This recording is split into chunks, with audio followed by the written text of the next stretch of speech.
আমি যদি হতাম বনহংস, বনহংসী হতে যদি তুমি, কোনো এক দিগন্তের জলসেরি নদীর ধারে, ধান ক্ষেতের কাছে চিপচিপে স্বরের ভেতর এক নিরালা নেড়ে, তাহলে আজ এই ফাল্গুনের রাতে ঝাউয়ের শাখার পেছনে চাঁদ উঠতে দেখিলে আমরা নিম্নভূমির জলের গন্ধ ছেড়ে আকাশের রূপালী শস্যের ভেতর গা ভাসিয়ে দিতাম।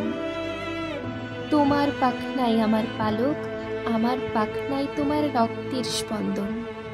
নীল আকাশে খই ক্ষেতের সোনালি ফুলের মতো অজস্র তারা, শিরীষ বনের সবুজ রোমস নীড়ে সোনার ডিমের মতো ফাল্গুনের চাঁদ। হয়তো গুলির শব্দ, আমাদের তির্যক গতিস্রোত, আমাদের পাখায় পিষ্টনের উল্লাস, আমার কণ্ঠে উত্তর হাওয়ার গান। হয়তো গুলির শব্দ আবার, আমাদের স্তব্ধতা, আমাদের শান্তি। আজকের জীবনের এই টুকরো টুকরো মৃত্যু আর থাকতো না, থাকতো না আজকের জীবনের টুকরো টুকরো সাধের ব্যর্থতা ও অন্ধকার।